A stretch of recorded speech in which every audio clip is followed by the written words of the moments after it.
여기서 앞으로 이제 한 1시간 반 정도쯤 이제 트렌드와 그다음에 마케팅에 대해서 얘기를 드릴 텐데, 사실 고민을 좀 많이 했어요. 트렌드란 건 사실 엄청나게 이제 큰 얘기이기 때문에 어떤 부분 어떻게 연결시켜서 말씀드려야 할까 고민을 많이 했었고, 어쨌든 오늘 그 이제 하나하나 트렌드에서 저희가 생각해보고, 그 트렌드랑 마케팅 또는 이제 경영 이런 거랑 연결시켜서 어떻게 얘기하면 될지 그렇게 생각을 좀 해보면 될 것 같습니다. 제가 이제 계속 그 시장 내내 이 슬라이드 띄워놨었어요, 그렇죠? 쭉 한번 숫자를 보셨을 텐데 도대체 무슨 숫자일까 아마 궁금해하셨을 것 같아요. 좀 잘 안 보이긴 하지만 제 위쪽부터 보게 되면 한 5,300만, 2,500만, 360만, 2,400만이에요. 이 숫자가 도대체 뭘 의미할까요? 라고 여쭤보면 아무도 대답을 못 하실 거예요. 예, 잘 알고 있습니다. 얼추 근데 5,300만 하면은 우리나라 인구수랑 비슷하죠, 그렇죠? 예, 5,300만. 일단 기본적으로 이 데이터는 올해 이제 2분기까지, 그러니까 상반기까지 6월까지 숫자예요. 그래서 5,300만 같은 경우는 대한민국의 인구 숫자입니다. 그 밑에는 2,500만은 예, 지금 여러분들이 잘 쓰고 계신 이제 스마트폰, 그렇죠? 여러분들이 스마트폰 가입자수예요. 2,500만은. 그럼 이제 360만 뭘까요? LTE, 그렇죠? LTE. 저도 이제 LTE를 갖고 있습니다만 LG전자 일을 하다 보니까 LTE2를 갖고 있어요. 근데 이 숫자가 이제 상당히 재밌는 숫자예요. 2,400만 정도. 이 숫자는 뭘까요? 전체 국민 중에, 그렇죠? 한 2,500만이 스마트폰 쓰고 있고 3G. 그다음에 한 360만이 LTE2를 쓰고 있다면 나머지는요. 피처폰이에요. 그렇죠? 자, 여기 혹시 여전히 피처폰 쓰고 계신 분? 부끄러워하지 마세요. 손 들어주셔도 상관없습니다. 여긴 아무도 없으시네요. 그렇죠? 놀라운 일이에요. 인구의 반이 여전히 피처폰을 쓰고 있어요. 대충 알고 계셨나요? 이 정도 숫자 하신 거? 혹시? 알고 계셨다면 상당히 이런 그림에도 여전히 관심이 대단히 많은 분이신 것 같아요. 저희가 시장을 볼 때 항상 트렌드를 따라가는 사람들을 많이 봐요. 트렌드를 따라가는 게 마케팅이 무척 중요하고, 물론 중요하죠. 하지만은 전 트렌드에 대해서 약간 좀 다른 생각을 하면서 이 강의 좀 시작을 좀 해보고 싶어서 이 케이스로 시작을 했어요. 항상 시장에는 레가지라고 불리는 사람들이 있습니다. 이게 뭐냐면 제일 뒤처지는 사람들이에요. 모든 흐름에 있어서. 근데 사실 뭐 스마트폰이 본격적으로 시장이 커지기 시작한 건 2007년도 9월에 스티브 잡스가 아이폰을 도입하면서부터 시장이 폭발적으로 증가를 했습니다. 자, 2007년 이후에 지금 몇 년이죠? 2012년이니까 거의 뭐 한 6년 정도가 지났어요. 6년이 지났지만 여전히 대한민국의 절반은 스마트폰을 쓰지 않고 피처폰을 쓰고 있어요. 자, 요 이제 그림을 보시면 이게 이제 소위 말해서 아마 여러분들 워낙 공부를 많이 하신 분들이니까 한 번쯤은 보셨을 거예요. 보통 어떤 새로운 산업이 성장을 하게 되고 새로운 산업이 나타나게 되면은 제일 처음에 이제 가장 얼리 어댑터 이런 사람들이 발생하죠. 그리고 뭔가 캐즘이 발생한 다음에 이런 식으로 시장이 이제 발전을 하게 됩니다. 재밌는 건 저도 반년 전까지 여기 있었어요. 저도 반년 전까지 피처폰을 쓰고 있었어요. 보통 마케터 하면은 트렌드를 엄청나게 잘 따라가고 막 혁신적인 제품 맨날 쓰고 이래야 될 것 같잖아요. 저는 버텨봤어요, 진짜. 한번 버텨봤어요. 내가 끝까지 피처폰을 쓰면 어떤 일이 벌어지나. 근데 삶을 살아가는 데는 별로 진짜 불편함이 안 느껴지더라고요. 제 자신은. 주위에선 대단히 불편해 하더라고요. 뭐 카톡이 안 돼서 연락이 안 된다는 둥. 그건 너희들 사정이고 난 상관없다. 근데 되게 재밌는 거는 제가 이제 피처폰을 워낙 이렇게 오래 쓰다 보니까 뭐 저희 피처폰에 사연을 물어보시더라고요. 혹시 뭐 예전 여자친구한테 받은 피처폰이세요? 뭐 이런 것도 막 물어보시고 하시던데, 자, 중요한 건 저희가 뭐냐면은 항상 모든 트렌드를 따라만 가는 게, 모든 소비자가 그 트렌드를 따라만 간다고 생각하시는 건 큰 오산인 것 같아요. 아까 보셨지만 인구의 절반은 여전히 피처폰을 쓰고 있고 한 2,400만 정도가 아직 남아있고 거기에 여전히 시장이 있다는 얘기가 됩니다. 물론 스마트폰 시장이 훨씬 빨리 커지겠지만 그쪽에도 시장이 저희가 있다고 생각할 수가 있어요. 그래서 좀 경쟁자이긴 하지만 이런 점은 솔직히 전 높게 살 수 있다고 생각을 합니다. 예, 삼성전자, SK랑 손을 잡고 약 2개월 정도 전에 이제 기사긴 하지만 3G 폴더폰 YG2를 냈어요. 즉 2,400만 원을 위한 그런 피처폰 제품을 아직도 생산해서 내고 있는 거죠. 그 시장을 완전히 포기하지 않은 겁니다. 자, 트렌드란 건 도대체 뭘까요? 어떤 기관에서 여러분들한테 얘기해주고 주식시켜주는 게 그게 트렌드일까요? 그런 트렌드를 따라가면 행복할까요? 한 번쯤은 뭐 정말 그렇게 아까 봐셨지만 2,500만 여전히 피처폰을 쓰고 있기 때문에 트렌드가 반대되는 역트렌드 같은 것도 있을 수도 있을 것 같아요. 그래서 제가 오늘 쭉 말씀드리고 싶은 거는 이 역트렌드 뭐 이런 것만 말씀드리자고 한 건 아니고 트렌드를 여러분들이 발견하시고 활용하시는 게 정말 중요한 것 같아요. 뭐 현대 뭐 경제연구소 뭐 각종 경제연구소들이 여러분한테 트렌드를 얘기할 것이며 그렇죠? 아니면 뭐 외국에도 저명한 리서치 회사들이 여러분들한테 트렌드를 얘기해 주겠어요. 근데 솔직히 여러분들 그런 트렌드 보면 뭐 보여요? 저 그런 거 한번 정말 열심히 한번 따라 읽어봤거든요. 근데 그게 솔직히 저한테 적용되는지는 정말 모르겠더라고요. 그래서 오늘 강연의 주제는 트렌드 바이 미. 뭐 마이 트렌드 할까 뭐 하여튼 고민을 많이 하다가 그냥 트렌드 바이 미. 나에 의한 트렌드라고 생각을 좀 해봤어요. 이게 뭘까? 좀 더 정리를 해보면 저는 이제 일단 브랜드를 쭉 관리해 왔으니까요. 이게 브랜드일 수도 있고 뭐 제품일 수도 있고 여러분들의 사업일 수도 있고 뭐 여러분들의 서비스일 수도 있어요.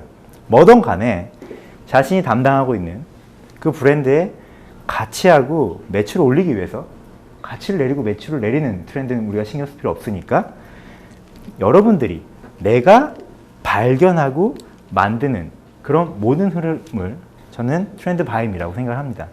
그러니까 이런 트렌드를 여러분들이 보시고 발견하시고 때로는 만드셔서 여러분들의 어떤 일이나 사업에 활용하시는 게 되게 중요해요. 트렌드를 그냥 공부하는 거는 정말 의미가 없는 것 같습니다. 그럼 이제 뒤에 이어질 내용들은 어떻게 발견하고 어떻게 만들고 어떻게 활용할지에 대한 그런 내용들이 이어지겠죠. 그런 걸 좀 제가 좀 알아보기 위해서 여러분들 뭐 테드는 아실 거예요. 워낙 공부를 열심히 하시니까 열심히 하시는 분들 많잖아요. 예.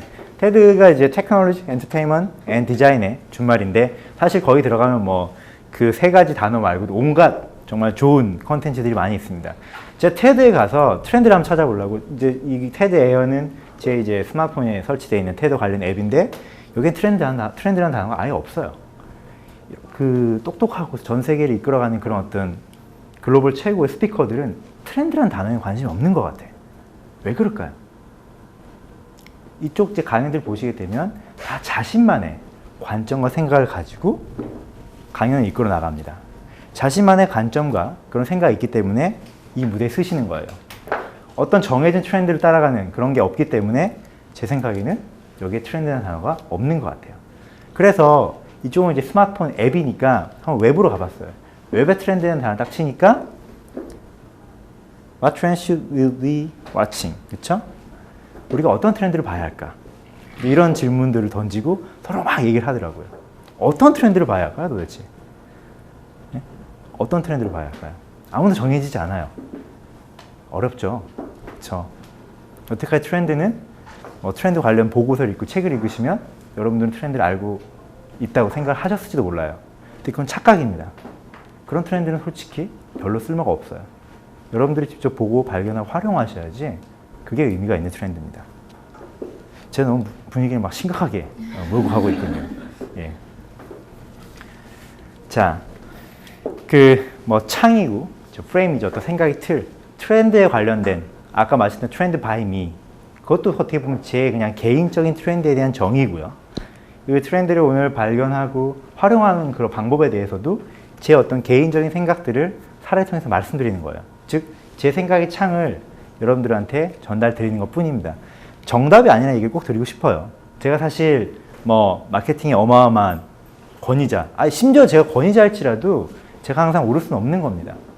여러분들께서는 제 생각의 트렌드에 관련된 제 생각의 틀을 들으시고 얼마든지 비판하실 수 있어요. 마음에 들면 갖고 가셔서 활용하시면 되고 마음에 안 들면 비판하시고 거기에다 얹으면 됩니다. 저는 열려있는 사람이고 그쵸? 제가 완전히 여기 전문가가 아니기 때문에 이 얘기를 꼭 드리면서 좀 시작을 좀 하고 싶었어요. 그래서 이렇게 창을 준비를 해봤습니다. 그래서 그 트렌드 바이 미에 대한 이제 프레임을 오늘 5개 정도를 말씀드릴 거예요. 저의 5가지 생각입니다. 그쵸? 그거를 한번 여러분들이 갖고 계시는 트렌드에 대한 프레임과 비교하시면서 들어보시면 더 의미가 있을 것 같아요. 어떤 트렌드가 의미가 있을까요? 정말 어마어마하게 다양한 종류의 트렌드가 있어요. 그렇죠? 근데 여러분들께서는 여러분들이 얘들 어떤 트렌드를 만드는 위치에 있다.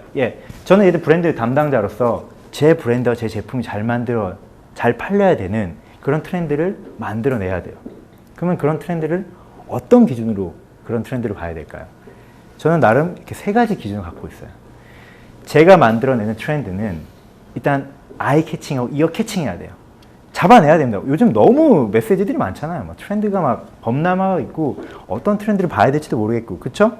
그래서 제가 만든 트렌드는 일단 여러분들의 귀와 눈을 사로잡을 수 있어야 돼요. 자, 근데 귀와 눈을 사로잡으려면 뭔가 이렇게 막 튀고 막 달라야 되고 막 이럴 것 같잖아요. 그렇죠? 근데 그러다 보면 이게 이해하기가 쉽지 않아요. 이해하기가 쉬워야 됩니다. 두 번째는 트렌드라는 것은 어떤 메시지라는 것은. 자, 예를 들어 여기 이제 20살의 티테일이라는 그 브랜드를 잘 기억을 하실 거예요. 기억하실 것 같은 나이 분들이 여기 좀 계시군요. 자, 티테일 광고 보셨을 거예요.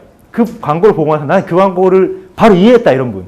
난 그 광고가 나한테 뭘 의미하는지 너무 잘 알겠다 이런 분. 아, 다행입니다. 예, 안 계셔서. 계셨으면 그분의 정신세계를 살짝 의심할 뻔했었어요.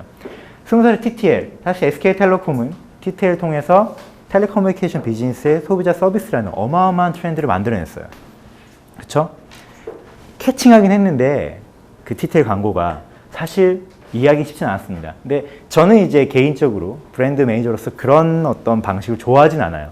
어마어마한 광고비 투여가 있어야지만, 어마어마한 투자가 있어야지만 사실 가능할 수 있는 그런 캠페인이기 때문에 사실 이해가 쉽지는 않았다고 생각을 합니다. 그래서 제 개인적으로 좀 지양해요, 그런 거는. 자, 어찌됐건, 자, 트렌드는 처음에 캐칭하고, 그래서 이해하기가 쉬워야 되고. 근데 이해하기가 쉽다 보면 또 되게 재미없어지는 경우, 그러니까 그냥 다 똑같아서 기억이 잘 안 나는 경우가 있어요. 그래서 마지막으로는 기억이 될 수 있는 어떤 그런 트렌드들이어야 될 것 같아요.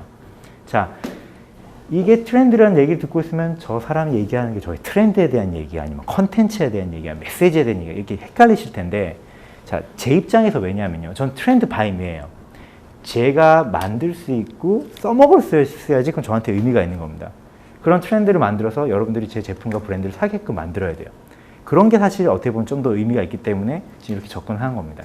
자, 이런 세 가지 잘 갖춘 재미있는 그냥 사례들, 강의는 또 재미가 또 있어야 되니까 보여드리면서 시작을 하도록 할게요. 자, 이런 거 딱 보시면 어떠세요? 바로 기억이 나오시죠? 일단 캐칭하죠? 자, 제가 이 옷을 입고 돌아다니 보니까 사람들이 아주 저를 캐칭하더라고요. 자, 아이팟, 자, 응아를 하면서 아이팟을 듣는 거예요. 그렇죠? 그 여행을 이제 좋아하는 편이어서 그 태국 방콕에 가면 이제 짜뚝짝이라는 이제 그 재래시장이 있고요. 그 재래시장에 가면 하여튼 거기는 온갖 종류의 이런 다양한 그 것들을 파는데 거의 재밌는 티셔츠들이 많이 사왔어요. 일단 저의 캐칭을 했고 바로 이해할 수 있고 아마 집에 가셔서 여러분들은 계속 기억이 나실 겁니다. 이런 컨텐츠와 이런 어떤 트렌드를 여러분들이 만들어내셔야 되지 않을까 싶어요. 몇 개 좀 사례 좀 더 보여드릴게요. 뭐 이런 것들. 자, 레드불이 아닌 레드불이죠. 자, 죽었습니다. 그 다음에 뭐 이런 것도 있겠죠. 스타워즈 커피, 그렇죠? 스타벅스와 스타워즈를 합쳐놓은 거예요. May the first be with you. first는 거품이에요. 원래 스타워즈 시리즈 좋아하시는 분은 아시겠지만 원래는 May the fourth be with you예요. 항상 포스가 당신과 함께 하시길, 이렇게 요다가 스타워즈를 잘 모르시나 보군요. 예. 스타워즈 잘 아는데. 자, 어쨌든 그래서 이제 포스 패러디에서 플러스라는 이제 거품을 쓰고 있습니다. 항상 카푸치노의 거품이 여러분과 함께 하시길. 이제 뭐 이렇게 얘기가 되는 거예요. 다음 거는 조금 이제 여기 혹시 20살 아래 분 계시나요? 예, 안 계시군요. 뭐 알아서 편집해 주셔도 될 것 같습니다. 그 맥도날드 I'm loving it과 여성분의 그 미끈한 다리를 합치게 되면 다음과 같은 좀 아주 19금 이상의 어떤 콘텐츠가 나와요. 짧게 보여드리고 금방 넘어갈 테니까 알아서 잘 이해하십시오.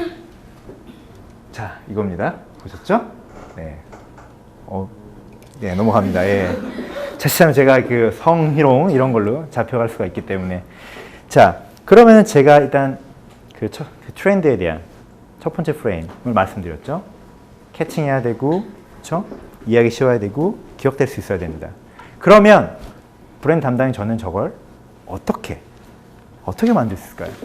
거기에 대한 또 두 번째 이제 중요한 틀이 바로 교집합과 소비자와의 공감, 이 두 가지인 것 같아요. 이 두 가지 이제 키워드에 대해서 말씀드리도록 할게요. 자, 이제 겨울이에요. 이제 내일은 아침 뭐 3도까지 떨어진다더라고요. 아주 이제 추워집니다. 예. 아, 모르셨어요? 비 오고 이제 추워진대요. 예. 옷 따뜻하게 입고 나오셨으면 좋겠습니다. 자, 그 제가 아는 한 분이 그 스무드킹 아시죠? 아, 이제 대단히 자랑스러운 대한민국의 브랜드가 됐어요. 예. 한국 브랜치가 본사를 인수하는 흔치 않은 이제 브랜드예요. 스무드킹이 그렇고 또 뭐가 있죠? 그렇죠? 그 또 필라 감사합니다. 예. F까지 막 생각이 났었는데 예, 그렇죠. 어쨌든 자랑스러운 이제 대한민국의 브랜드가 됐는데 자, 그 제가 아는 분이 이제 이 스무드킹 매장을 그러니까 1년 정도 전에 저랑 이제 얘기할 기회가 있었는데 한 세 군데를 이제 운영을 하세요. 그래서 야, 철훈아, 그 스무드킹 매출을 겨울에 좀 올리고 싶어. 어떻게 하면 좋을까? 스무드킹이 이제 아시겠지만 이제 시원한 슬러시잖아요. 겨울에는 아무래도 당연히 매출 떨어지겠죠. 근데 겨울에 매출 올리고 싶대요. 참 욕심도 많으시게. 하지만 여전히 더 원하는 거니까. 자, 그렇다면 겨울에 매출을 더 올리기 위해서 어떤 트렌드를 여러분들이 만들어내실 수가 있을까요? 어떻게? 자, 왜 겨울에 안 팔리는지는 춥다고 제가 말씀드렸고, 그렇죠? 그래서 아까 제가 교집합과 공감이라는 이제 두 개의 키워드를 두 번째 프레임워크로 말씀드렸는데, 이분이 처음에 이제 그 겨울에 좀 안 되니까 저한테 이제 제안하는 아이디어가 저는 커피 어떠니? 형, 그 요즘은 커피는 정말 개나 소나 다 팔어. 커피는 진짜 아닌 것 같아. 그리고 스무드킹이 여태까지 얘기했던 어떤 건강과 관련된 브랜드 메시지와는 더더욱이 안 맞잖아. 너무 마케팅의 기본을 모르는 얘기인 것 같아. 형, 그건 아니야. 그러면 따뜻한 스무드킹은 어떨까? 뭐 여러분들 표정으로도 알겠지만 제가 이랬죠. 형, 생각만 토가 나오려고 그래요. 그렇죠? 막 욕합니다. 자, 어려운 문제예요. 스무드킹 겨울에 교집합은 뭘까요? 이런 문제를 해결해내기 위해서. 이 A와 B가 서로 상호 모순적인 상황에 있을 때 이런 문제를 저희가 해결하기 위해서는 교집합적 사고방식이 대단히 힘이 됩니다. 근데 스무드킹과 겨울에 교집합이 뭐예요? 물어보면 차가워요. 이렇게 얘기하시면 곤란해요. 차가우니까 안 팔리는 거죠. 그렇죠? 다른 어떤 것들을 보시면서 교집합을 생각하셔야 돼요. 우리한테 대단히 익숙한 것들. 사실 그거는 익숙하기 때문에 우리한테 하나의 의미만 던질 수가 있겠지만 고민을 많이 하게 된다면 사실 다른 의미까지 볼 수 있고요. 거기서 교집합 찾아냈을 때 상당히 여러분들이 의미 있는 그런 트렌드를 만들어낼 수가 있습니다. 일단 스무디킹 하면 뭐가 생각나세요? 제가 아까 이제 건강이라는 얘기를 드렸지만 사실 건강도 좀 큰 단어예요. 좀 더 좀 구체적인 단어로까지 내릴 수가 있습니다. 스무디킹 하면. 자, 이 모델들을 보시면 아시겠지만 FX, 이서진 씨, 김연아 씨, 여기 또 이제 김사랑도 있고 막 그랬어요. 그런 분들은 여러분들한테 건강으로만 다가가나요? 아니죠? 뭐예요? 뭔가요? 다이어트, 몸매, 그렇죠? 막 이런 거로 다가가시죠, 그렇죠? 아주 그래서 스무디킹 기본적으로 멋진 몸매, 바디 쉐이핑을 만들 수 있는 그런 음료예요. 거기에 도움을 주는. 자, 이제 여러분들이 거기까지 생각하셨어요. 겨울이에요. 저는 이런 옷이 있었으면 좋겠어요. 머리부터 발까지 좀 완벽한 스웨터인 것 같습니다. 그렇죠? 자, 여기 막 고양이가 정말 그 따뜻한 모포 안에 들어가서 꼼짝도 안 하고 있어요. 바디 쉐이핑을 위한 건강음료 스무드킹과 꼼짝도 안 하는 겨울의 교집합은 뭘까요? 이 교집합은 뭐가 될 수 있을까요? 운동량 얘기하면 되시고, 그렇죠?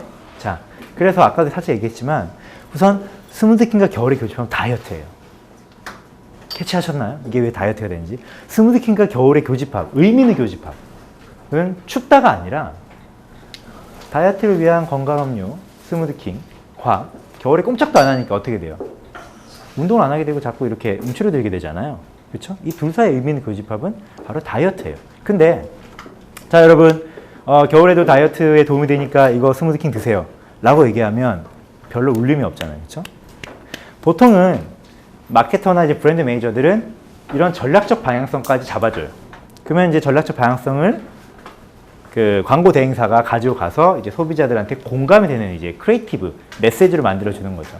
근데 그 이제 저는 이제 개인적으로 왜 그 크리에이티브에 관심이 많냐면 뭐 당연하겠지만 제가 그 대행사한테 주는 어떤 전략적 방향성이 얼마나 소비자한테 공감 있게 다가가는지는 제가 판단을 해야 되잖아요.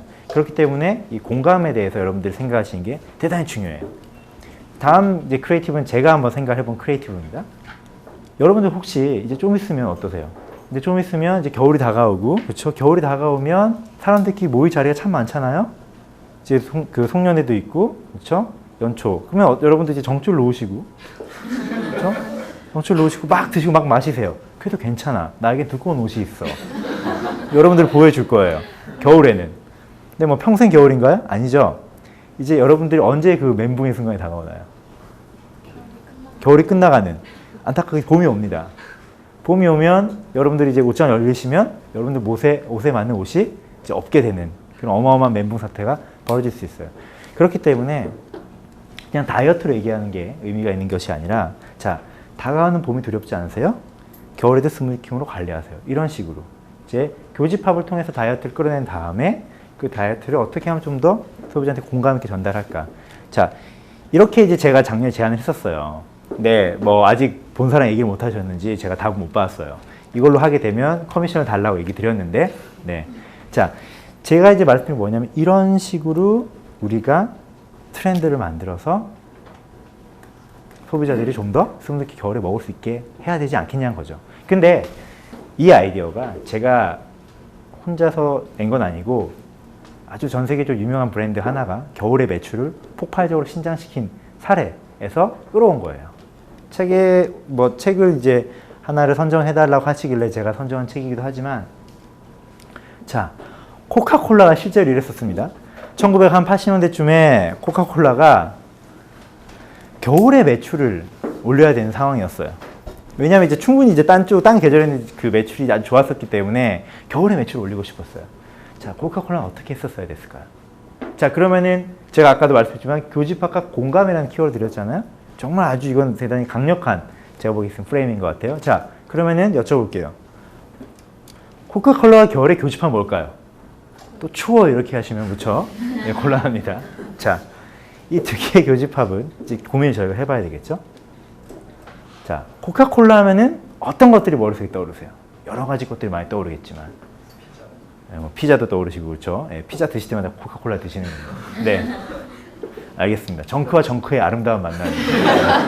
더블 정크가 되겠군요. 네. 자, 코카콜라라고 이렇게 여쭤보면 그 가장 많이 이제 나오는 것이 바로 이제 이 곰 가족이 가장 많이 나옵니다. 예, 백곰이 이제 엄마곰 또는 아빠곰 밑에 이제 이렇게 아들 뭐 딸곰 이렇게 곰이 있어요. 근데 이제 봤을 때 솔직히 예, 무척 흐뭇하게 보고 있는데 제가 봤을 땐 그렇게 좋은 엄마곰 같지 않아 보여요. 이 정크인 코카콜라를 원샷을 하고 있지 않습니까? 여기 혹시 코카콜라 사랑하시는 분이나 코카콜라 관계자분이 있다면 네, 좀 민감한 내용이 될 수 있겠지만 한번 생각해 보시죠. 여러분들이 오늘 이제 이렇게 그 밤늦게까지 피곤하게 이제 강의를 듣고 집에 가셨어요. 피곤하잖아요. 아, 막 피곤해하는데 어머니가 아, 우리 아들, 딸 피곤하지? 여기 콜라 한 잔. 약간 네, 난감할 것 같은 이제 그런 시츄에이션입니다. 자, 어찌됐건 코카콜라가 이제 가장 근본적으로 이제 소비자들한테 전달하고자 하는 어떤 브랜드의 메시지는 스페셜 오케이전 위드 코카콜라예요. 특별한 때를 코카콜라와 함께 하세요입니다. 그래서 이제 펩시는 이제 막 젊음을 이제 강조한다면 코카콜라는 이렇게 가족, 소중한 사람과 함께 즐기는 그런 자리에 코카콜라가 있었으면 좋겠다라고 얘기를 하고 있어요. 자, 코카콜라의 그 메시지가 그렇다면 코카콜라 겨울의 교집합은 바로 이게 되는 거예요. 자, 겨울, 아까도 말씀드렸죠. 겨울은 자, 춥기도 하지만 어떤 의미가 있어요? 자, 1년 중에 여러분들의 가깝고 사랑하는 사람들과 함께 할 수 있는 시간이 가장 많은 계절이 또 겨울이에요. 그렇죠? 송년회가 있고 또 뭐 신년회가 있고 크리스마스가 있고 구정이 있고 뭐 신정이 있고 그렇잖아요. 즉 코카콜라 겨울의 교집합은 바로 사랑하는 사람과 스페셜 오케이션을 보내세요. 이렇게 교집합이 바로 나오게 되는 거예요. 자, 그런데 사실 이렇게만 또 얘기하면 되게 재미없잖아요. 자, 여러분 코카콜라는 특별한 사람과 함께 할 때 마시는 음료고요. 겨울에는 특별한 사람과 함께 할 때가 많잖아요. 그러니까 코카콜라 드세요. 너무 길고 재미도 없고 바로 공감이 다가오질 않아요. 그래서 어떤 공감을 이끌어낼 수 있는 어떤 중요한 매개체가 필요합니다. 바로 이제 그게 산타클로즈였어요. 자, 코카콜라는 어떻게 산타에게 빨간 옷을 입혔냐. 이제 이건 이제 책에도 있는데 그 뭐냐면은 코카콜라가 산타클로즈에게 빨간 옷을 입혔어요. 그렇게 된 다음에 산타클로즈가 그 빨간색 자체가 완전히 자리를 잡혔다고 하더라고요. 그전에는 좀 산타클로즈는 다양한 색깔의 옷을 입었다고 하는데 이 캠페인이 이렇게 됐고, 자, 산타 크리스마스 이걸 통해서 바로 소비자들한테 다가간 거예요. 그리고 코카콜라는 이때부터 매년 겨울에 산타클로즈 활용해서 특별한 때를 함께 하세요라는 메시지를 소비자들한테 전달하게 됩니다. 즉 그런 트렌드가 만들어진 거예요. 코카콜라가 원했던, 사람들이 겨울에 추워서 마시지 않던, 추우니까 안 마시죠? 그 코카콜라를 사람들이 이제 겨울에 마시게 되는, 정말 코카콜라가 원했던 그런 트렌드가 만들어지게 된 겁니다. 그래서 보시는 게 바로 코카콜라의 이 어마어마하게 성공한 겨울 캠페인 중에 하나예요. 예. 지금도 여러분들 이제 한 12월쯤 되면, 작년에도 그랬지만 올해도 아마 강남역 쪽에 아마 코카콜라 광고가 들어갈 겁니다. 사실 상식적으로 맞지 않아요.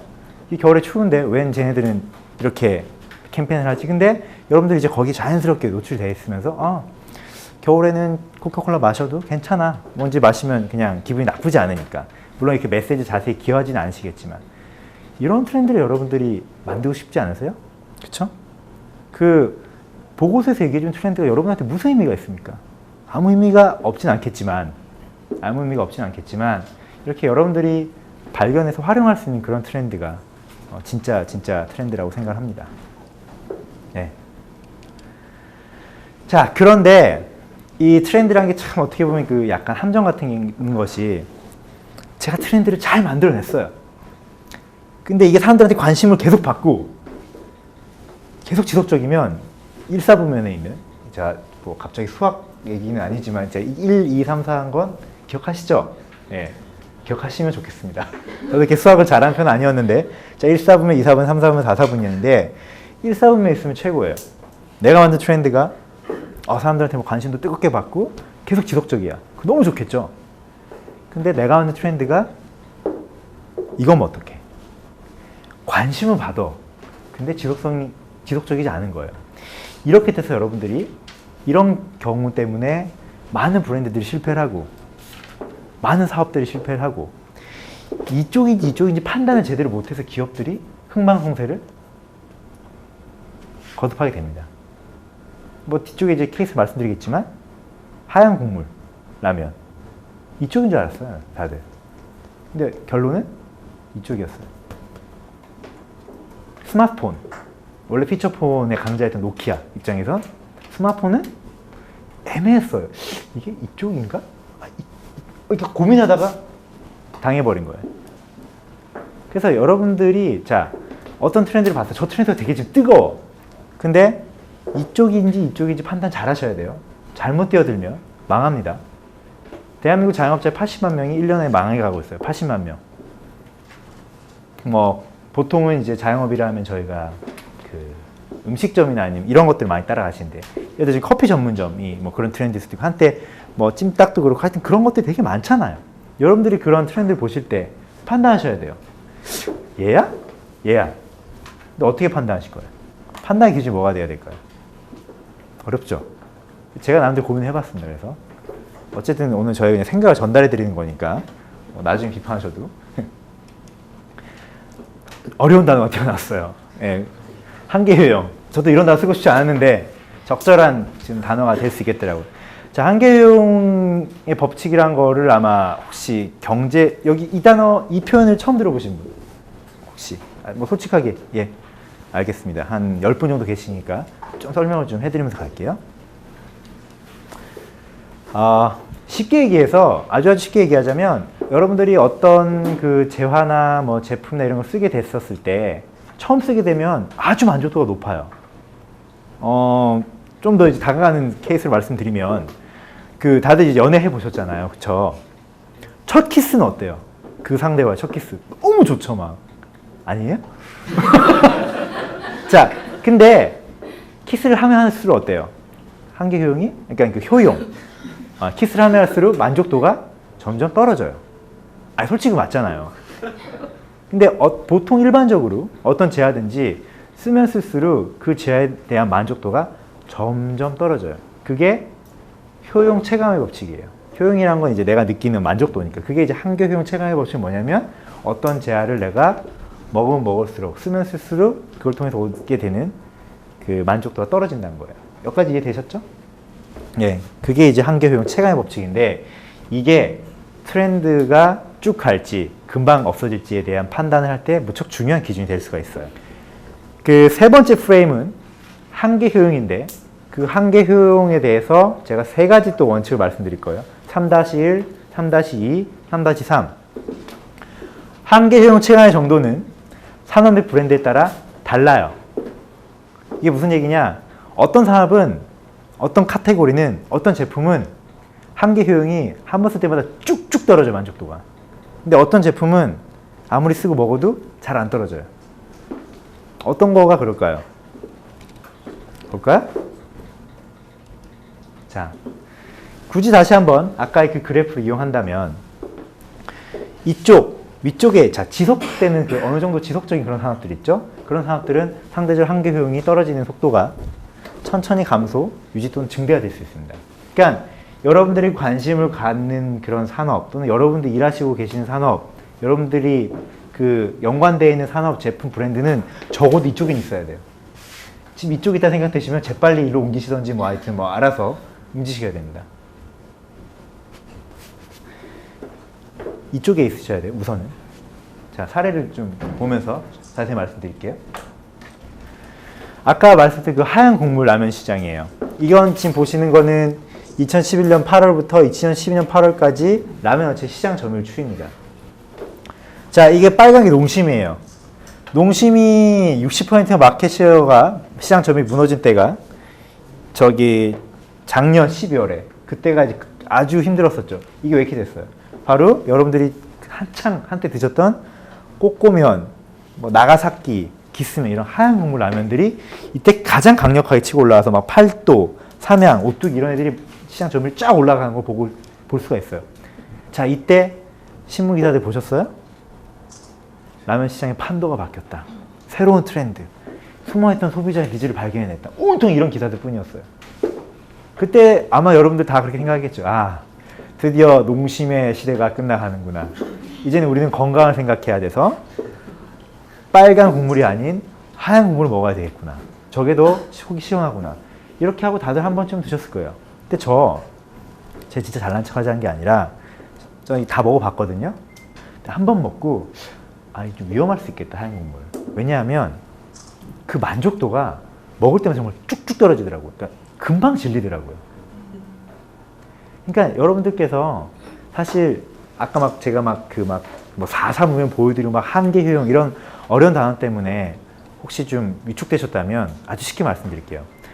일단 어떤 제품이 잘 될지 안 될지는 한번 직접 써보시고, 더더욱이나 거기 계시다면 본인 돈 내고 직접, 그 회사에서 공짜로 준 거 말고 본인 돈을 내고 정말 객관적으로 평가해 보세요. 한 번 먹고 평가하는 게 아니라 정말 여러 번 먹어보세요. 아니 여러 번 써보세요. 그러고 나서 만족도가 어느 정도인지를 한번 객관적으로 짐작을 해보세요. 이게 좀 유지가 되는 것 같아? 괜찮은 제품과 산업과 괜찮은 브랜드 쪽에 계신 거예요. 근데 이게 한 두세 번 먹어봤더니 나한테 정말 너무 안 맞는 것 같아. 만족도가 정말 쭉쭉 떨어져. 그러면 되게 위험하신 거예요. 그 팔도, 그 다음에 오뚜기 등 이쪽 하얀 곡물 시장이 이렇게 급격하게 커졌었기 때문에 공장까지 증설을 제가 한 걸로 알고 있어요. 어마어마한 고정 자본 투여를 한 겁니다. 근데 지금 어떻게 됐어요? 완전히 다시 돌아왔어요, 시장이. 그러니까 요즘 또 기사 어떻게 나왔는지 아세요? 기자분들은 어떻게 그렇게 좀 이렇게 조변석게 하시는지 몰라. 이젠 또 한때는 그래 건강의 시대, 빨간 라면은 끝났다, 이제 하얀 국물의 시대 그래도 요즘 기사가 불황의 시대에선 사람들이 자극적인 걸 원하니까 빨간 라면을 갖다 붙기 쉬워요. 기자들이 그렇게 쓰면 되죠. 그냥 재밌으니까, 기자들 입장에서 이런 하나에. 여러분들도 그냥 읽어 넘기면 되겠지만, 정말 여러분들이 이 농심의 CEO나 아니면 이쪽의 CEO라면 하얀 국물 시장이 엄청나게 커질 때 저게 일시적인 트렌드인지 오래갈 트렌드인지, 저 트렌드에 내가 어떻게 반응해야 되는지, 난 저기 점프인을 해야 되는지 아니면 점프 아웃을 해야 되는지, 그걸 판단하실 때는 가장 쉬운 거, 한계 효용 법칙을 생각하시면 돼요.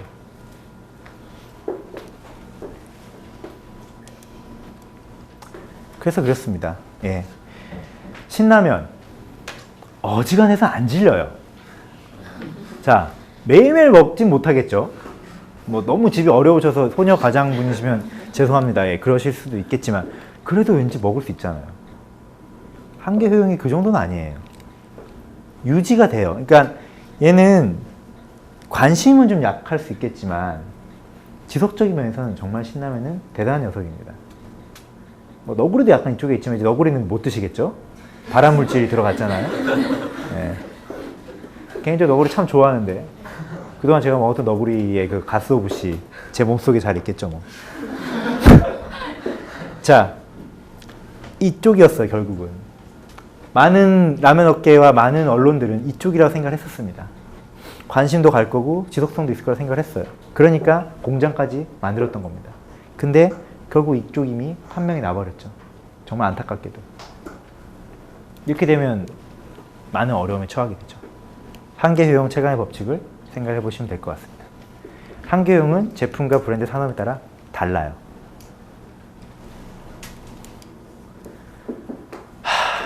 뭐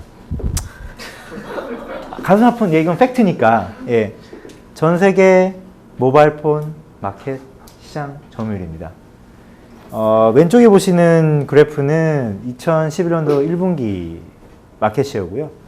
우측에 있는 게 이제 2분기 마켓 시어입니다. 뭐 삼성과 애플이 가장 큰 시장에 위너인 걸 보실 수가 있고요. 노키아와 LG가 가장 큰 시장에 루저인 거를 지금 안타깝지만 이건 팩트니까요. 보실 수가 있습니다. 왜 이렇게 될까요? 제가 아까도 말씀드렸지만 결국은 이제 피처폰과 이제 스마트폰, 이 스마트폰이 나왔었을 때 결국 대응을 어떻게 했느냐의 이제 문제였던 것 같아요. 자, 피처폰은 뭐 여러분들 다 써보셔서 아시겠지만 특정 한 가지 피처가 대단히 뭐 강조가 된 이제 그런 폰이라고 보시면 되고, 스마트폰은 예를 들자면 여러 가지 이제 기능이 가능한, 어떻게 보면 베리어스 피처폰이라고 이제 굳이 부를 수 있을지도 모르겠습니다. 근데 이제 이렇게 되는 것 같아요. 그러니까는 그 왜 노키아랑 LG가 그렇게 좀 헷갈렸냐면은, 제 개인적 판단에는 바로 이제 바로 스마트폰 시장으로 빨리 안 갔잖아요. 애플하고 삼성은 상당히 빨리 옮겨갔고요. 애플이 뭐 가장 빨랐고, 일단 이쪽인 거에 대한 확신을 좀 빨리 못했던 것 같고요. 결국 이쪽인 게 확실히 됐어. 그 다음에 이 피처폰이라는 녀석이 아까도 말씀드렸지만 2,400만, 여전히 우리나라 인구의 절반이 피처폰 쓰고 있잖아요. 얘가 생각보다 한계 효용이 그렇게 빨리 안 떨어져요. 저도 오랫동안 써봤잖아요. 근데 재밌는 건 이걸 쓰다 이제 일로 가게 되면 일로 못 와요. 그건 확실합니다. 예. 불편해서 못 오는 거. 근데 쓰고 계신 분들은 그냥 계속 쓸 수가 있어요. 전화를 걸 수 있고 문자를 보낼 수 있고, 그 정도면 사실은 사람한테 크게 지장이 없으니까 효용 자체가 크게 떨어지지 않아요. 피처폰 자체에 대해서는. 근데 이 스마트폰 쓰게 되면 내가 그 폰에 대해서 기대하는 그 효용들의 종류가 엄청 다양해지잖아요. 그렇죠? 애니팡도 해야 되고, 드래곤플라이도 해야 되고, 플라이트도 해야 되고, 카톡도 날려야 되고, 그다음에 뭐 동영상도 봐야 되고. 근데 그렇게 이제 다양한 종류의 효용을 제가 한번 맛봤기 때문에 이쪽에서 일로는 못 가는 거예요. 근데 어찌됐건 기본적으로 이 위쪽에 지금 둘 다 있는 것 같긴 합니다. 근데 이제 스마트폰 시장이 지금은 애플 이후에 뭔가 혁신적인 게 약간 멈춰 있고, 지금 아시겠지만 이제 스펙 싸움을 가고 있잖아요. 뭐 얼마나 더 빠르고. 그렇게 되면 이쪽도 이제 슬슬 그 사람들이 스마트폰 제품 자체에 대한 이제 효용은 약간씩 떨어질 듯 생각은 들어요. 한번 잘 생각을 해보세요. 여러분들이 처음에 아이폰을 썼을 때 그 폭발적인 효용의 증가의 느낌과, 예를 들어 아이폰 쓰시다가 최근에 이제 아이폰 5가 나오겠지만 아이폰 5를 갈아탔을 때라든지, 아니면 뭐 갤럭시 2를 쓸 때 갤럭시 3로 갈아타신다든지 어떠세요? 효용이 막 폭발적이셨어요? 아마 아니실 거예요. 그렇게 내가 느낀 만족감이 커지지 않으셨을 겁니다. 그렇다면 이제 이쪽도 슬슬 뭔가 변화가 필요한 시기가 돼요. 산업이 언제 변화의 시기가 오게 되냐면, 여러분 느끼는 만족감이 전반적으로 슬슬 느려질 때, 그때 항상 뭔가가 터지더라고요. 스마트폰도 이쪽 시장도 아마 뭔가가 지금 터져야 될 시기가 아닐까라고 그냥 개인적으로 한번 예측을 한번 해봅니다. 자, 그래서 한계 효용의 첫 번째 프레임은 한계 효용의 체감 정도 산업의 브랜드에 따라 다른데, 여기서 여러분들 액션을 취하실 수 있어야 되잖아요. 자, 어찌됐건 여러분들이 발견하고 또는 만드는 그런 트렌드는 여기 있으셔야 돼요. 지속성도 있고 관심도 있어야 돼요. 코카콜라가 겨울에 맞는 그 트렌드 있잖아요. 그 트렌드는 네, 제가 봤을 때 계속 지속성 있고요. 관심도 잘 이끌어내는 것 같습니다. 그러니까 이쪽이 있으셔야 돼요. 가장 주의해야 될 건, 근데 특히 4분면을 1, 4분면 트렌드 착각하시면 안 돼요. 이거는 정말 훅 가시는 지름길입니다.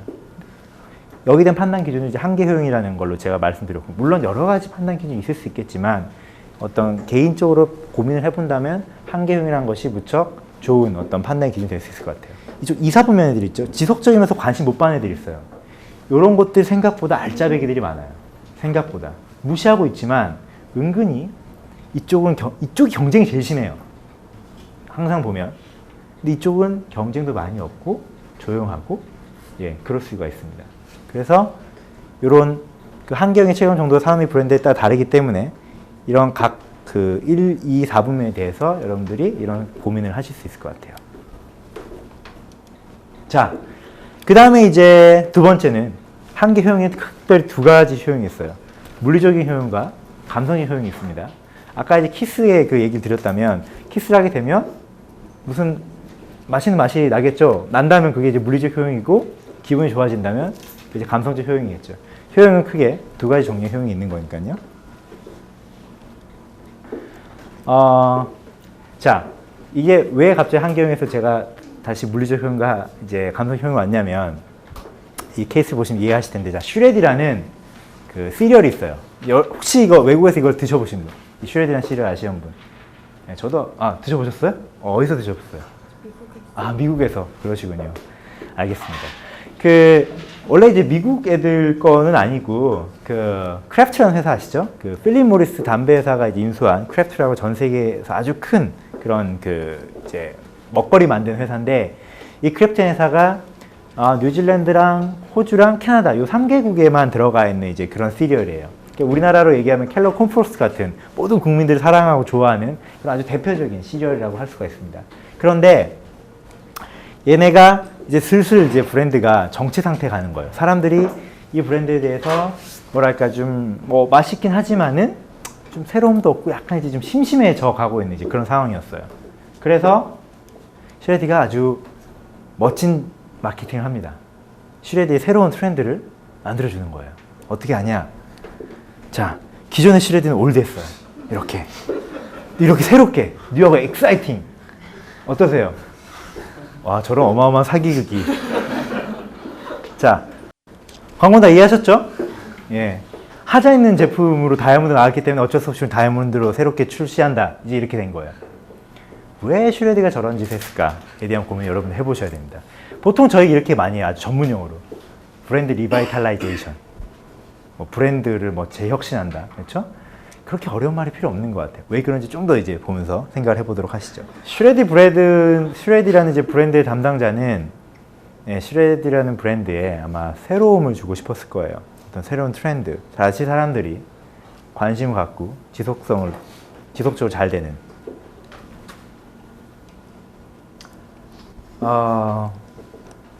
이 그림 이렇게 그려놨는데, 자, 다시 한번 쳐서. 슈레디는 그냥 먹는 겁니다. 맛이에요. 맛이란 거는 가장 대표적인 물리적인 효용이에요. 근데 이거 자체 제품이 사람들이 슈레디를 먹으면 먹을수록 효용이 점점 감소하게 됩니다. 그러니까 효용의 증가폭이 점점 감소하게 돼요. 근데 어떤 시점에 있어서 브랜드 매니저나 브랜드 담당자는 새로운 트렌드를 집어넣어가지고 이 한계 효용이 이렇게 꺾이지 않게끔 다시 사람들이 슈레디를 먹으면서 더 만족할 수 있게끔, 연인 관계를 얘기하자면 어떤 이벤트를 통해서 다시 그 연인과의 어떤 그런 것들, 효용이 더 좋아질 수 있게끔 해야 되는 그 의미가 있는 거죠. 그런 타이밍이 언제냐? 물론 이 타이밍이 수학적으로 정확히 언제라고 떨어지진 않아요. 하지만 브랜드 매니저나 마케팅 담당자는 자신의 제품을 쓰고 있는 사람들의 물리적 효용이 점점 감소하고 있을 그런 추세에 바로 아까 그런 슈레디 같이 그런 새로운 어떤 감성적인 효용을 줘야 됩니다. 즉 뭐냐? 효용을 더 강화하려면 감성적 효용을 주던지 아니면 정말 다른 맛을 줘야 돼요. 슈레디 예를 들어 설탕 맛이었다면 슈레디 소금 맛을 만든다든지 극단적으로 그렇게 해서 한계 효용을 다시 높여줘야지 사람들이 그 브랜드를 쓰게 된 거예요. 그게 그렇게 그 마케팅 교수님들이 얘기하는 브랜드 재혁신이에요. 재활성화. 너무 어렵게 생각할 필요가 없어요. 브랜드가 오래되고 사람들이 내 브랜드를 쓰고 먹었었을 때 없는 그런 효용이 떨어지게 되는 그 타이밍에 브랜드 담당자는 다른 물리적 효용을 주든지 아니면 다른 감속 효용을 줘야 돼요. 안 그러면 브랜드는 없어져요. 그게 바로 이제 한계 효용을 따졌었을 때 가장 중요한 그런 것 같습니다. 그래서 그래서 이제 한계 효용과 관련된 두 번째 원칙은 여러분들께서 머릿속으로 내가 팔고 있는 제품, 내가 팔고 있는 브랜드, 내가 하고 있는 사업의 한계적 효용이 떨어지는 것 같다. 그렇게 느껴지신다면 뭔가 다른 거, 다른 맛, 다른 기능, 다른 물리적인 걸 추가하시던지 아니면 감성적인 뭔가를 줘야 돼요. 그렇게 다시 한계 효용을 높여주셔야지 여러분들이 그 시장에서 아까 보였던 그 일사분면에 다시 가실 수가 있는 겁니다. 자, 세 번째. 놀랍게도 한계 효용은 원래 한계 효용 체감의 법칙만 있었어요. 그죠? 경제학에는. 근데 최근에 경제학들이 좀 많이 깨지고 있어요. 특히 경제학이 가장 많이 아마 깨지는 그쪽 분야가 아마 마케팅일 거예요. 예를 들어 경제학에는 뭐 제가 지금 막 너무 학설적인 얘기를 하지는 건 아니지만 경제학의 가장 대표적인 걸로 합리적 소비자라는 가장 기본적인 가설이 있습니다. 이건 뭐냐면 소비자들이 제품을 구매하고 판단을 할 때 되게 합리적이라는 어떤 기본 가설을 깔고 있는 거예요. 근데 마케팅에서는 전혀 소비자를 합리적으로 보지 않아요. 자, 예를 들자면은 자, 에뛰드라는 제품이 있어요. 그 다음에 랑콤. 이 두 개 제품이 있는데 이 두 개 브랜드가 있는데 거기 이렇게 립글로즈가 있어요. 여자분들이 이제 겨울 되시면 입술 많이 이제 트잖아요. 에뛰드랑 랑콤이랑 몇 배 차이 날 것 같아요, 가격이? 혹시 랑콤 주시티브 쓰고 계신 분? 안 쓰고 계시군요. 예. 알겠습니다. 6.3배 정도 차이가 나요. 랑콤이 이 에뛰드보다 6.3배 비쌉니다. 그럼 제가 이렇게 물어볼게요. 물리적인 효용으로. 랑콤 주시티브를 바르면 에뛰드 바를 때보다 입술이 6.3배가 예뻐져서 키스 6.3배 더 부르나요? 아니겠죠. 근데 왜 씁니까? 뭔가 뭐 이제 브랜드 가치나 여러 가지가 있겠죠. 사람은 전혀 합리적이지 않아요. 라는 게 이제 그 경제학에 갖고 있는 기본 가설에 대해서 이제 마케팅이 이제 반대를 거는 것 중에 하나죠. 마찬가지로 한계 효용 체감의 법칙은 경제학에서 가장 기본적인 그 학설입니다. 지금도 사실 대부분은 맞아요. 근데 최근에 어떤 중요 산업들 보게 되면 한계 효용이 체증할 수 있어요. 여러분들은 이런 산업을 골라가지고 거기 들어가셔야 돼요. 한계 효용이 체증할 수 있는. 어떤 데가 그럴까요? 자, 이렇게 이제 한계 효용이 체증이 원래 이렇게 됐었죠. 체감인데 갈수록 쓰면 쓸수록 여러분들의 그 만족도가 계속 올라가는 거예요. 제가 이제 여기 된 거 어떻게 이해했냐면, 자, 그 리니지2라고 이제 대한민국의 대표적인 그 MMORPG 게임이 있습니다. 제가 이제 여기서 일하진 않았고, 제가 아는 그 학교 선배님이 여기 이제 마케터로 취업을 하셨어요. 취업을 하시더니, 게임을 좀 해봐야 되겠다 이러시면서, 그쵸, 게임을 알아야 되니까. 그러면서 이제 PC방을 가시더니, 한 달 반 정도 좀 연락이 진짜 안 됐어요. 네. 그러더니, 한 달 반 정도 후에 나타나가지고, 철원아, 내가 리니지2 만렙을 찍었어. 이러시더라고요. 만렙이 뭔지 아시죠? 레벨이 완전 풀 꽉 찼다는 뜻입니다. 대단한 거죠. 아니, 근데 자기 돈을 다 내면서 해봤대요. 그러니까 이 선배도 회사에서 원래 들어가게 되면 이제 공짜 아이디가 나오거든요. 근데 내 돈을 내서 써봐도 하면 할수록 너무 재밌더라. 점점 재밌어지더라. 왜냐? 레벨이 올라가니까 막 이런 거 타고 다닌대요. 이런 거 이제 군주가 돼가지고 군주가 돼서 막 용을 타고 다니면서 이렇게 그러면서 이제 막 자기 백성들하고 이제 얘기도 하고 그럼 이제 백성들이 군주님 여기 뭐 버그가 발생해서 뭐 잘 안 돼요 이러면 자기가 이제 그 담당자니까 그 얘기도 해주고 그래서 이제 너무나 그 게임 마케팅 담당자로서 이제 백성들한테 잘해줘서 추석 때 한우 선물 세트도 받고 막 그랬어요. 그리고 이제 그 막 개발팀이랑 막 싸우잖아요. 개발팀이 막 뭐라 그러면 당신 만렙이야? 아닌데요? 그럼 나한테 얘기하지 마. 난 만렙이야. 포인트는 그거가 되게 무섭다는 거죠. 그러니까 이 온라인 게임이라는 것은 특히 이쪽 MMORPG나 이런 쪽 게임 같은 경우는 게임을 하면 할수록 효용이 떨어지지 않아요. 효용이 증가해요. 왜? 뭐 같이 게임을 즐기는 파티들이 생기고요. 아이템이 점점 강해지면서 점점 더 그 게임을 통한 만족감이 커져만 갑니다. 그래서 온라인 게임 업체들이 성공을 하게 됐을 때 수익성이 어마어마하게 좋죠. 그렇죠? 근데 비단 이렇게 한계 효용이 점점 체감하는 그 산업은 온라인 게임뿐만 아니라 전반적으로 이런 SNS도 대표적인 것 같아요. SNS, 소셜 네트워크 서비스. 뭐 대표적으로 뭐 페이스북이나 뭐 링크드인 같이 여러분들이 페이스북을 하면 하실수록 친구가 늘어나실수록 더 페이스북을 썼을 때 그 만족감들이 더 커져갑니다. 물론 떨어질 수도 있겠지만 대부분은 이런 어떤 만족감들이 점점 네트워크가 커져가면서 만족감들이 커져가요. 자, 그렇다면 결국 시사점은 뭐냐? 한계 효용을 체증할 수 있어요. 여러분들이 계신 산업은 어떤 산업이세요? 한계 효용이 체증하는 트렌드를 여러분들이 발견하시거나 여기에 연관될 수 있는 그런 일을 하시고 계셔야 됩니다. 아니면 최소한 그런 산업에 연관되실 수 있도록 노력을 하셔야 돼요. 저도 이런 측면에서 제가 여태까지 일해왔던 그런 제품들을 바라봅니다. 한계 효용이 체감하게 되면 결국 한계 효용이 체감하게 되면 그 다음에 뭐가 생길까요? 산업 전체 한계 효용이 떨어지게 되면 그 산업은, 그 시장은 가격 경쟁으로 갈 수밖에 없어요. 가격이 떨어뜨려져야지 효용이 올라가잖아요. 효용은 그대로 있는데, 효용이란 거는 분모가 효용이면 분자가 가격이잖아요. 내가 소비자가 지불하는.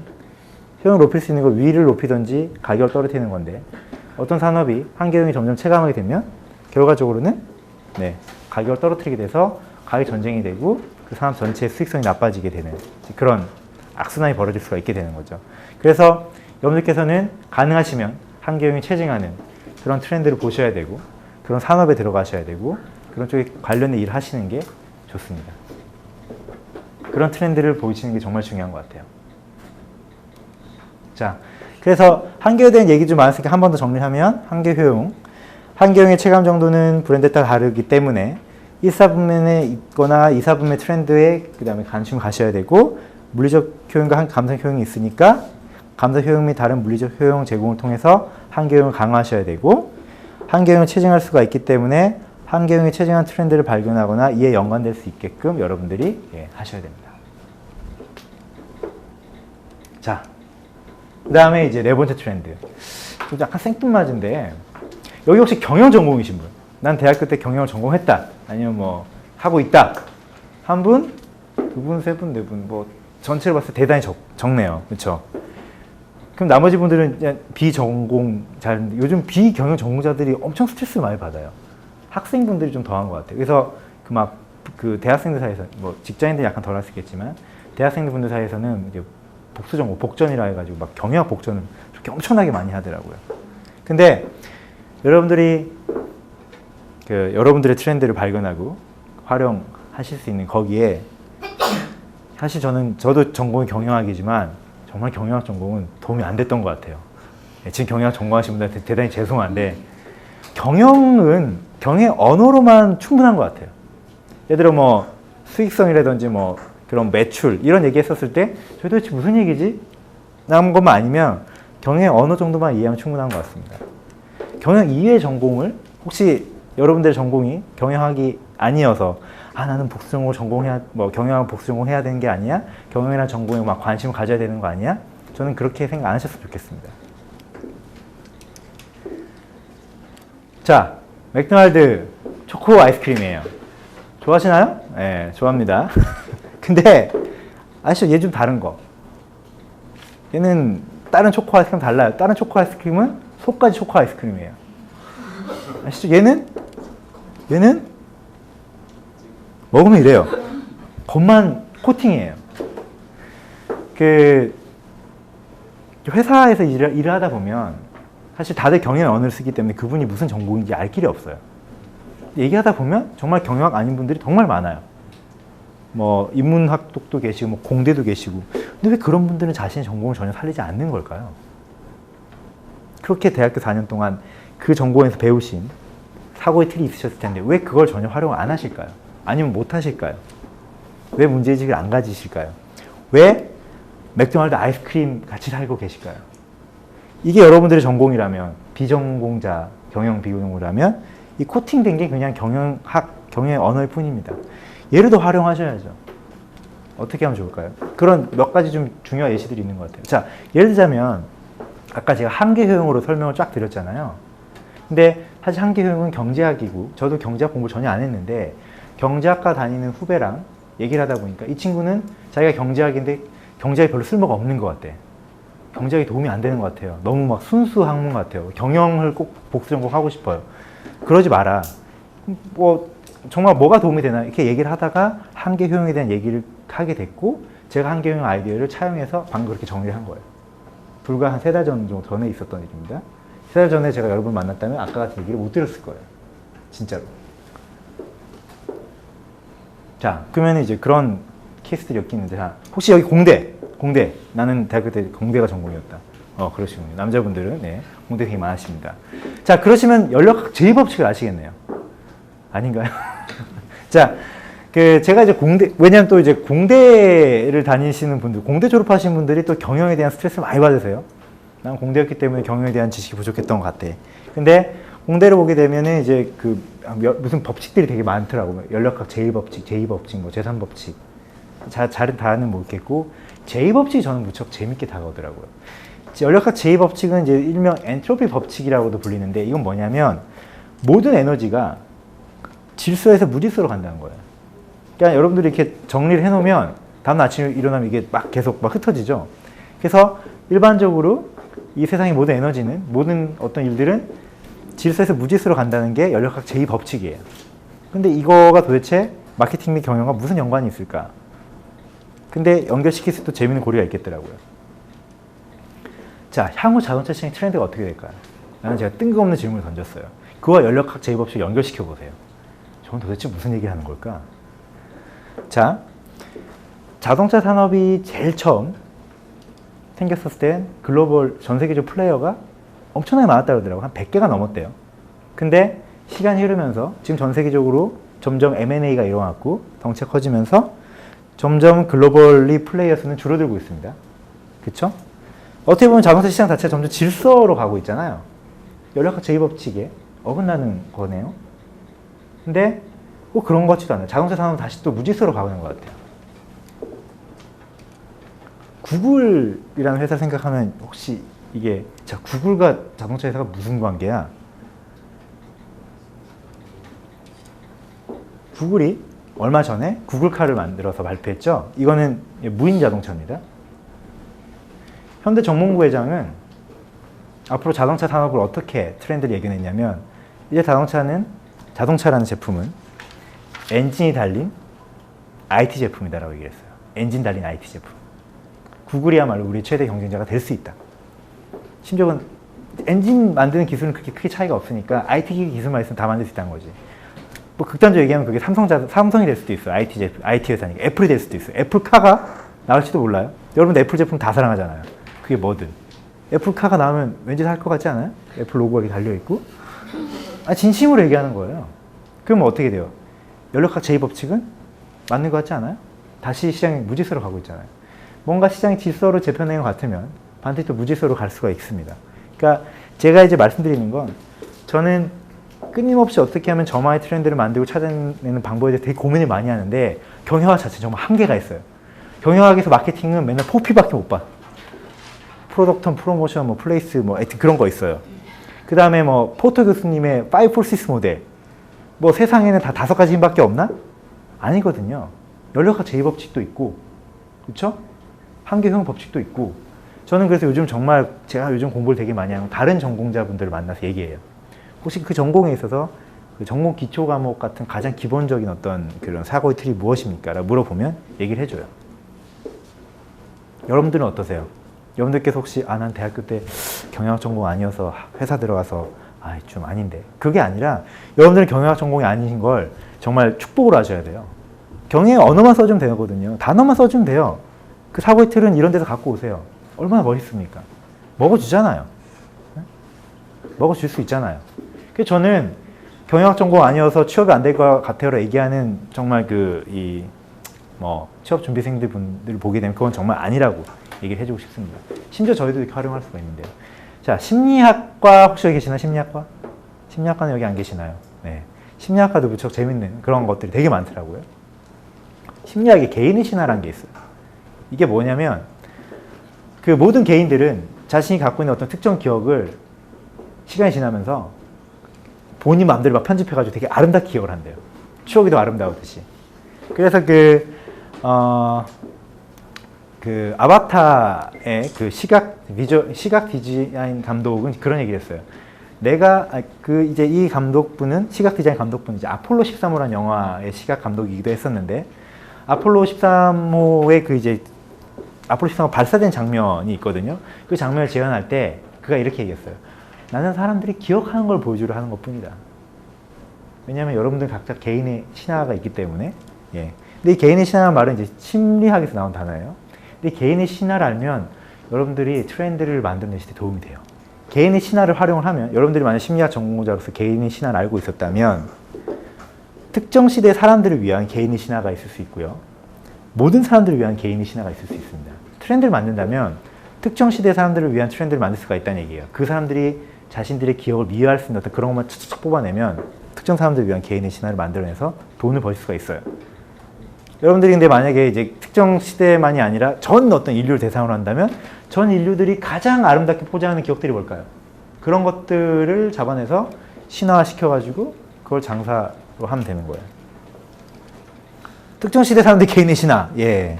건축학개론가 응답하라 1997. 요즘 저도 이거 보면서 아주 감흥을 많이 했습니다. 여기 보면 뭐 김동률의 음악을 이제 CD 플레이어도 CD로 듣고 막 이러잖아요. 뭐 저도 그런 어떤 개인의 신화가 있는 거예요. 그 CD 플레이어를 들고, 파나소닉 CD 플레이어 그때 진짜 먹어줬었거든요. 파나소닉 CD 플레이어를 들고, 이 당시 팀 방지 기능이 없어가지고 이렇게 안 튀게 하려고 이렇게 들고 다니고 그랬었었죠. 예. 응답하라 1997. 회사 내에 응답하라 1997의 그 노래 사운드트랙이 돌았어요. 왜냐하면 요때 그 사람들의 가장 감성을 자극한 그 음악들, 뭐 김동률의 음악이라든지, 뭐 김건모 음악이라든지 그런 것들. 그렇습니다. 그래서 이런 특정 시대 사람들이 가장 그 아름답게 미화할 것 같은 그런 것들을 잡아내서 모아서 트렌드로 만들어내면 돈 벌겠죠. 방가 음악사회가 있지 않습니까? 방문사를 여러분 모르세요? 정말 공부만 하시는군요. 가보셔야 됩니다. 강남역에도 있어요. 방가 음악사회가 뭐냐면 LA 지점도 나왔어요. LA 지점에 방가 음악사회가 있어요. 가시면 그냥 노래가 바로 뭐 쿵따리 샤바라부터 시작을 해요. 클로네. 예, 여러분들 잘 모를 수 있고 뒤쪽에 계신 분들 좀 어리시니까. 예. 자, 이건 특정 시대예요. 그렇다면 모든 세대들이 공감할 수 있는 그런 개인의 신화는 뭘까요? 가장 대표적인 게 아마 가족일 거예요. 위대한 가족영화 백선이라는 게 있었고, 이 가족영화를 이렇게 6가지 캐테고리를 만들어서 상영을 했다 하더라고요. 모험과 판타지, 우정과 형제, 가족의 이름으로, 뭐 어린이, 뭐 성장, 가족의 초상. 가족에 대한 영화를 만들면 여러분들 사실 가족에 관련된 많은 추억들이 있고, 물론 싫은 기억도 있겠지만 대단히 미화된 부분도 있을 겁니다. 그런 부분들을 만약에 트렌드를 만들어서 내면 뭐가 돼도 되겠죠. 자, 근데 이런 걸 잘하려면, 그렇죠? 그런 경영과 비전공에 이런 걸 잘하려면 커넥팅, 연결하기가 되게 중요해요. 이 커넥팅에 있어서 어마어마한 도사 같은 분이 한 분 계셨죠? 그분 돌아가신 지 1년이 좀 지났는데, 예? 스티브 잡스. 역시 공부를 하신 분들이라 바로 아시는 거예요. 스티브 잡스입니다. 스티브 잡스의 아이폰. 바로 커넥팅의 결정체예요. 커넥팅 되게 중요해요. 스티브 잡스는 기술과 인문학의 커넥팅으로도 여러분들한테 유명하죠.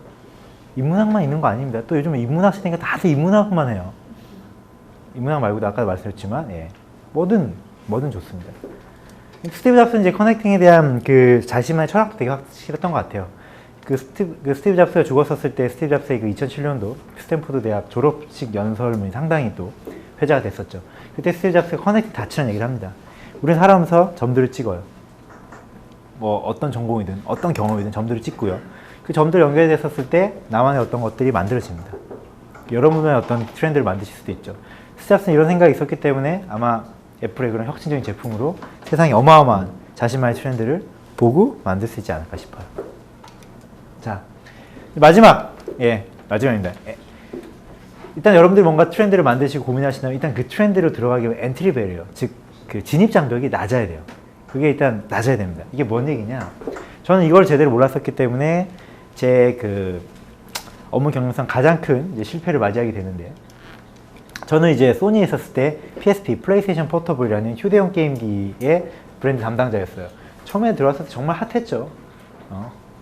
PSP로 모든 걸 할 수 있었거든요. 게임도 할 수 있고, 영상도 볼 수 있고, 음악도 들을 수 있고, 정말 생긴 것도 멋있게 생겼었습니다. 그래서 정말 대한민국에, 아니 전 세계에 정말 휴대 게임 시장을 이 PSP가 완전히 독점하고 있었어요. 그런데 이런 식으로 이제 근데 이제 문제는 뭐였냐면 주로 이제 타겟이 남성 고객들이었어요. 그래서 이 트렌드 자체를, 이 휴대용 게임기라는 트렌드 자체를 여성 쪽이나 좀 이렇게 좀 더 그 아이들 쪽으로 확산시켜 보려고 했는데 잘 안 되더라고요. 그래서 우리는 어차피 이쪽 애들이 우리의 그 코어니까 그 이쪽에 집중해서 돈을 더 많이 벌자 이렇게 하고 있었는데 갑자기 이런 게 튀어나왔어요.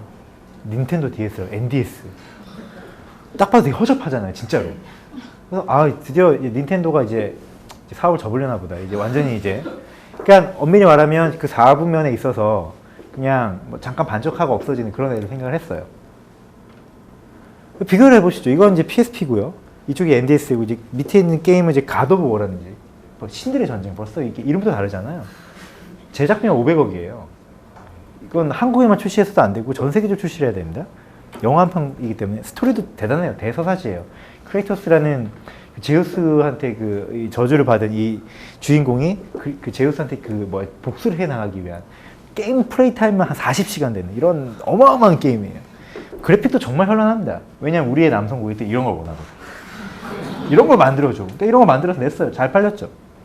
근데 NDS 갑자기 이게 동물의 숲이란 게임인데 뭐 집 앞에서 배추를 캐고 뭐 동물을 키우고 선물을 하고 이런 말도 안 되는 이상한 게임을 낸 거야.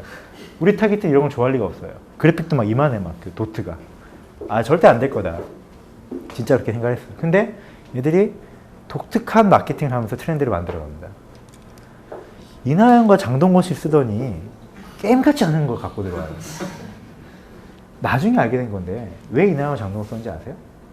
가장 게임을 할 것 같지 않은 여성과 남성이었고요. 솔직히 장동건이 들고 있는 이게 게임기로 보여요? 장동건 씨가 어디 오덕으로 보입니까? 그렇죠?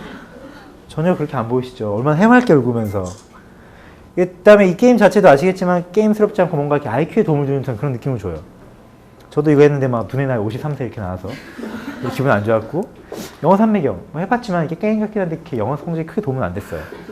자, 게임을 하지 않을 것 같은 연예인들 쓰면서 게임 같지 않은 것들을 갖고 들어왔어요. 우리나라는 이랬고 미국은 심지어 니콜 키드만을 썼죠. 그리고 여신급. 이게 어디 게임기로 보여요? 이게 뭐 이빨 물고 엄청난 고민을 하고 있는 거잖아요. 자, PSP의 가장 큰 단점은 뭐였냐면 PSP 같은 경우 단추만 해도 몇 개냐면 한 8개 돼요. 게임을 하게 되면. 그 게임들 자체가 보셨지만 어렵습니다. 쉽지 않아요. 게임 자체 엔트리 배리어가 되게 높아요. 그렇기 때문에 아이나 아니면 여자분들 하기에는 되게 진입장벽이 높았죠. 그러니까 그 PSP의 휴대용 게임이라는 그 트렌드 자체를 우리가 아무리 드라이브 많이 걸었지만 그 여자분들이나 아이들한테는 그게 잘 안 갔던 거예요. 그리고 얘는 결정적으로 얘는 게임이에요. 왠지 이거 잡고 있으면 나는 게임 오덕 같은 거야. 그런 느낌을 줬다는 거. 그래서 엔트리 배리어가 되게 높았어요. 근데 NDS는 저렇게 해서 결국 이렇게 됐어요. 여자분들이 열심히 하고 애들이 하는. 특히 애들 같은 경우는 닌따란 말이 돌아서 닌텐도 없으면 왕따. 그런 말까지 돌았죠. 지금 물론 아시겠지만 이젠 또 NDS는 누구한테 밀렸죠? 스마트폰한테 밀리고 있습니다. 스마트폰은 엔트리 배리어가 어때요? 더 낮죠. NDS는 게임 하려면 어떻게 해야 돼요? NDS 사야 돼요. 게임을 사야 돼요. 최소 구매 투자비가 한 20만 원 정도 발생합니다. 그래서 NDS 극단적으로 NDS 이 기계 자체 값을 뭐 한 반으로 깎는 이런 걸 했지만 여전히 안 되는 거예요. 왜냐? 여러분들 스마트폰은 어차피 전화기 때문에 사야 되는 거고 앱 뭐 바로 점수가 바로 내려갈 수 있고 그 다음에 그 수많은 게임들 대부분 다 공짜로 하시잖아요. 그러다 가끔 파트가 부족할 때는 뭐 구매하시도 하시겠지만 그래서 엔트리 배리어가 낮아지는 게 어떤 트렌드를 위해서 대단히 중요합니다. 그래서 트렌드를 위한 5번째 엔트리 배리어가 낮아야 된다. 정말 중요한 것 같아요. 예. 알이 빠졌네요. 예. 예. 예. 네. 보고 있다 보면 이게 뭐지? 이러고 있었어요. 자, 이렇게 5가지를 말씀드릴게요. 트렌드. 그러니까, 아까도 얘기했지만 제가 정의한 트렌드는 보고서나 이런 트렌드가 아니라 여러분들이 발견할 수 있어야 돼요. 여러분들이 활용하실 수 있어야 돼요. 그게 정말 트렌드입니다. 그런 트렌드는 첫 번째로 여러분들을 캐칭할 수 있어야 되고, 여러분들이 만드는 트렌드가 사람들을 캐칭할 수 있어야 되고, 이해할 수 있어야 되고, 기억되기 쉬워야 돼요. 이런 트렌드를 만들기 위해서, 이런 트렌드를 제공하기 위해서는 여러분들은 교집합과 공감을 잘 활용하셔야 되고, 특히 여러분들이 이렇게 만드신 이런 트렌드, 여러분들이 발견하고 온 트렌드가 아까 보셨던 관심과 지속성이나 사사분면 어디에 속하는지를 판단하는 게 되게 중요한데 그때 판단 기준이 바로 한계 효용이 될 수가 있습니다. 자, 그 다음에 여러분들이 경영 위의 전공을 사랑하는 것도 트렌드 만드는 데 되게 중요하며 또한 트렌드에 대해서 엔트리 배열을 또 생각하셔야 돼요. 사실 5가지 트렌드가 있겠지만 5가지 어떤 제가 프레임 말씀드렸지만 이거 말고도 트렌드를 보고 발견할 수 있는 활용할 수 있는 더 많은 것들이 있겠죠. 여러분들이 또 어떤 새로운 아이디어가 있으시면 저한테 또 좀 알려주시면 될 것 같습니다.